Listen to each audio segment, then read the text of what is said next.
સમાચાર સુરતથી મળી રહ્યા છે, જ્યાં ડુમસ ગામમાં એક ઉદ્યોગપતિ દાદાગીરી કરી હતી। આખો રસ્તો તેમણે માનમાં લીધો હતો। પુત્રનો જન્મદિવસ હતો, તે સમયે દીકરાના જન્મદિવસની ઉજવણી કરતી સમયે જાહેર રોડ ઉપર જામ કરવામાં આવ્યો હતો। રોડ ઉપર ટ્રાફિકની અવરજવર રોકીને આતશબાજીનું આયોજન કરવામાં આવ્યું હતું। સમગ્ર દાદાગીરીના વિડીયો પણ સામે આવ્યા। દીકરાના જન્મદિવસને લઈ જાહેરમાં તાયફા કર્યા હતા। દીપક ઇજારદાર અગાઉ પણ વિવાદમાં આવી ચૂક્યા છે અને ફરી એકવાર તેમનો આ વિવાદનો વિડીયો સામે આવ્યો। આ જ અંગે વિસ્તૃત જાણકારી આપશે અમારી સાથે રાકેશ લાઈવ જોડાઈ ગયા છે। રાકેશ, આખો આ મામલો શું છે? આ ભાઈ અગાઉ પણ વિવાદમાં આવી ચૂક્યા છે અને ફરી એકવાર આખો રસ્તો બાંધમાં લીધો।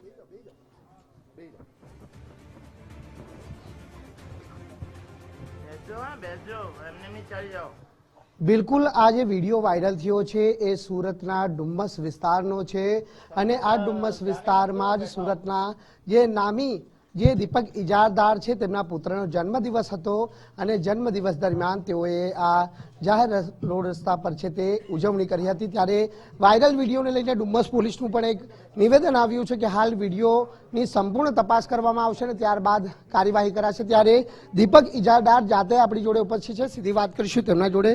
દીપકભાઈ, સૌપ્રથમ તો આ પ્રમાણેની ઉજવણી કેટલી યોગ્ય?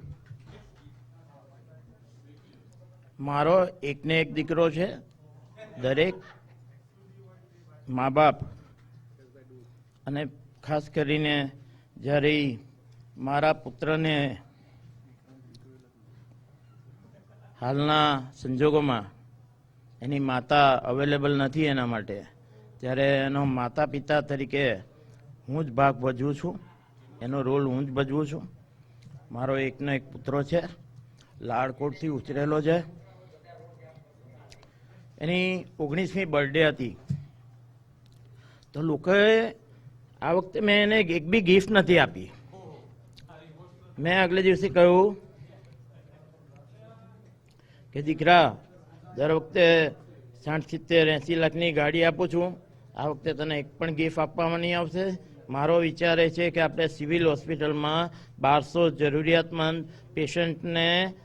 પેશન્ટની દર્દીઓની પથારી છે, એને સિવિલ હોસ્પિટલ શું એક જ્ઞાન નહોતું તે જ્ઞાન આપ્યું કે લોકો ગરીબ લોકો અહીંયા ફ્રીમાં સરકારી ખર્ચે સારવાર લેવા આવે।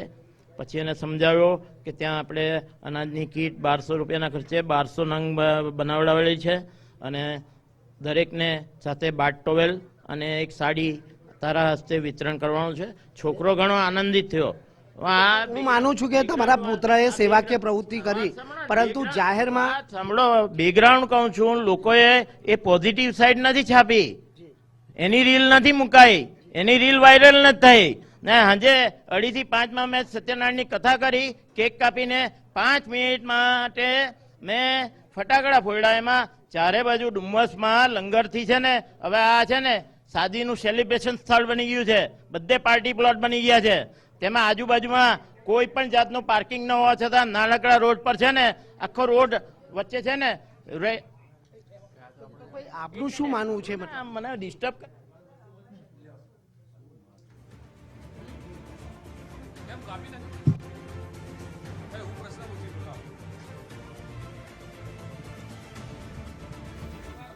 કાપી